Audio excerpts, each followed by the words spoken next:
A good friendship could be the best part of your book, but then you have to do it right. Hi guys, I'm Marilyn and welcome back to my channel. So I made a video all about writing romantic couples, so I thought it's only fair to talk about writing friendships. Some of the best relationships or chemistry in your book can be between friends.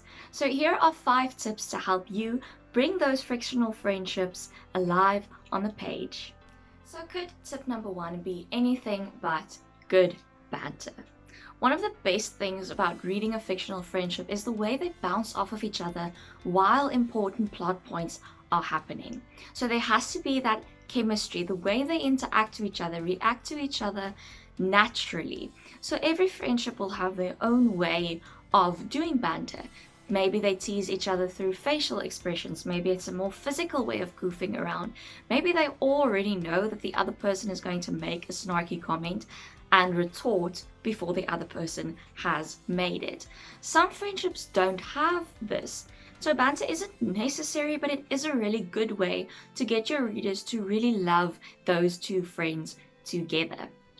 Think about Sam and Dean in Supernatural, Juliet and Kenji in the Shatter series. What's important here is the chemistry. They shouldn't use sarcasm or humor to tear the other one down. It should be good-natured and understood in that way by all the characters and by the reader.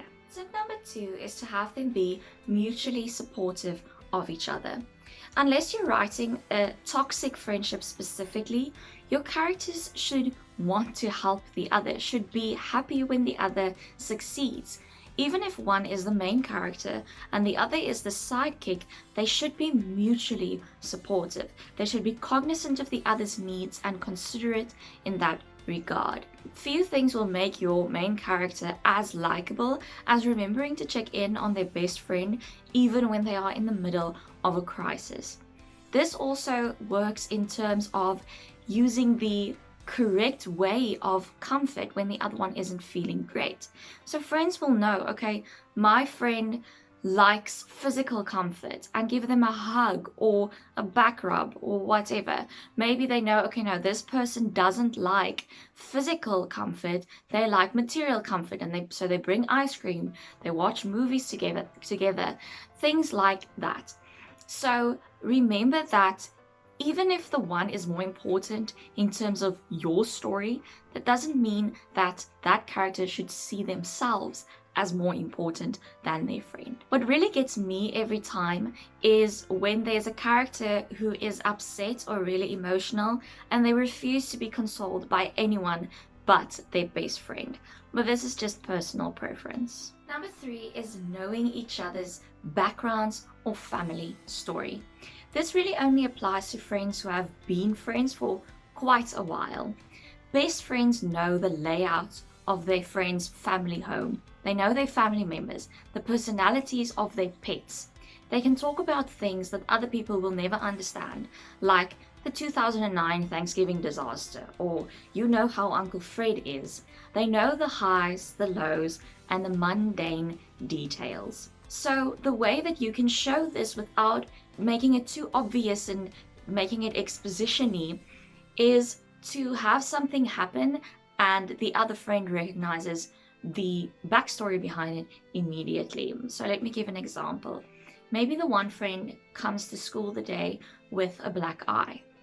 The best friend might know that this means the father came home drunk that last night and became violent. Doesn't only have to be bad things. Maybe the friend gets a nice note in their lunchbox and the best friend knows that their grandmother is in town. These little details will really make it clear that these characters are an integral part of each other's lives and they've been friends for quite some time. Tip number 4 is to be protective of each other. Few things will make your readers love your friends as much as when they are fiercely protective of each other, in a non-threatening, non-territorial way. So if one of the characters has been hurt, that friend should be rabid. They should want revenge. They should want to hunt that person down. If someone insults your character, the friend should be there to defend them immediately. If you want to take this into a toxic direction, you can take it too far. For example, a friend who doesn't let their friend be friends with anyone else, doesn't want them to go do anything, stalks them, manipulates them, things like that. This can also take a quite humorous twist, being protective of the other friend, since when they start dating someone, that friend can really be very threatening towards this new date. Make sure that the love interest does not hurt their friend. It can also be the reason that your character's best friend joins the story. Or maybe it's the main plot point. The main character wants to rescue their friend or maybe avenge them. Surprise, surprise, number 5 is common interests, or maybe just a common interest. Best friends can be vastly different, but there has to be something that connects them and continues to connect them besides just blind loyalty. So this could be small interests, things like they like the same music, they like to read. It doesn't have to be they both want to become astronauts, they do exactly the same thing every weekend, they're the same person. That's not the point, and most friends aren't like that. Most friends are very different, but there's something that connects them. It can also be traits or ways they interact with people. Maybe they're both very ambitious, or they don't really like other people. Things like that. Just find something that gives these characters a reason to be friends, to enjoy each other's company. This is especially important if you're writing characters who become friends throughout the course of your novel, because you're going to have to plant those little seeds of why they like each other, why they become friends throughout your story. So those are the tips I have for you guys today. Before I move on, I want to give a shout out to my best friend of a few years now, Anya. If you like this video and you would like a part 2, please leave a comment below. Also, if you have any requests for future videos, let me know. I plan my videos quarter by quarter, so if you let me know now, I can put your video in for the final quarter of 2019.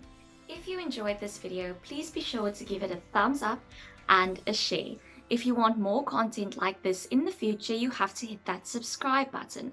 I upload new videos every Friday and they're all about writing advice. If you want a notification in your inbox as soon as I upload, then you have to ring that bell down there. I'm going to be putting up a lot of new bonus content. They're coming out every week at this point. So if you want that notification, you should really ring that bell. You can also find me on my website, Instagram, Facebook, Tumblr, and Twitter.